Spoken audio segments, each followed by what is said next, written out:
hariho ibinebwe. Uyu mwaka rero wari umwaka wo kwishusha uko turiko tugenda mu mbona kazoza y'Uburundi buteye imbere.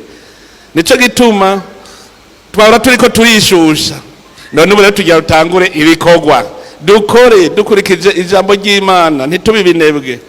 Kuko Paulo yavuze ati usivye gukora no kurya nturye. Nico gituma rero babagabo birirwa kwirigara, uwo mwaka utangura ntibaze bigendoko.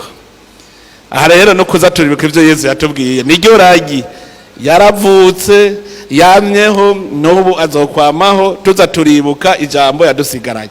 Ko rero burya twatanguye iminsi mikuru, burya n'umwaka mushasha wamaze gushika, nico gituma mbaye nditangira nipfuriza abarundi bose umwaka mwiza. Umwaka mwiza kuri mwese.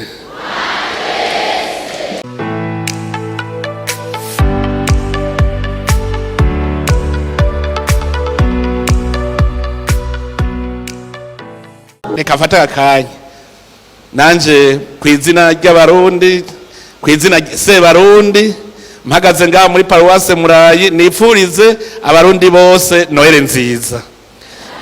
Noël nziza kuri mwese. Noël nziza kuri mwese. Imana se umukama wacu Yesu Kristo niheza gigwe.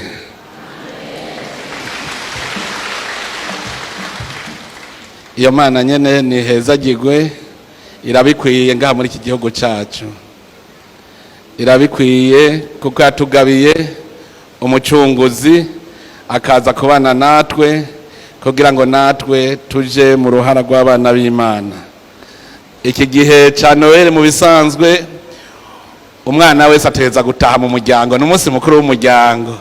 None natwe twarafasha akaya gutaha mu muryango iwacu kugira ngo twiginane muri iyi minsi mikuru ya Noël. Uyu munsi rero tuwuhimbaza kugira twibuke ivyo Yesu yadusigaranye, kandi ibintu bitagoye. Yadusigaranye urukundo, nimukundane nkuko nabakunze. Aravuga turakunda mugenza nkuko yikunda. Iyo hageze ku Noël rero ikintu ca mbere nuko imiryango ihura, inshuti n'abagenzi bagahura bagasangira. Twere duhiriwe duhishije, uyu munsi ushitse dusa neza cyane. Hari aho nza ndaca ngaha mbonye ibigori ingene bisa, n'ubwa mbere mbona ibigori bisa nkuko ndabibona bisa, kandi namwe ndazi ko ari ubwa mbere mubibonye. Vyerekana Imana icyo kwirakora ku Burundi. Imvura turatera niyimeza, rero tugume tuyisaba igumiriza aho nyene. Tuze turashima.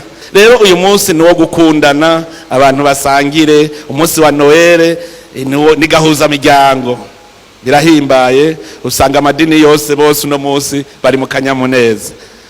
Ica kabiri yadusigaranye no gukora. Yesu yavuze ati data nahengeshanya gukora, naje niko kuko nguma nkora. Mugabo rero ako karero yaduhaye ubwo twe turakora, hariho ibinebwe. Uyu mwaka rero wari umwaka wo kwishusha uko turiko tugenda mu mbona kazoza y'Uburundi buteye imbere. Nico gituma twahora turiko turishusha, none ubu rero tugiye dutangure ibikogwa, dukore dukurikije ijambo ry'Imana, ntitubi binebwe. Kuko Paulo yavuze ati usivye gukora no kurya nturye. Nico gituma rero babagabo birirwa kwirigara, uwo mwaka utangura ntibaze bigendoko. Aha rero no kuza turibuka ivyo Yesu yatubwiye, niryo ragi yaravutse yamyeho n'ubu azokwamaho, tuza turibuka ijambo yadusigaranye. Ko rero burya twatanguye iminsi mikuru, burya n'umwaka mushasha wamaze gushika, nico gituma mbaye nditangira nipfuriza abarundi bose umwaka mwiza. Umwaka mwiza kuri mwese.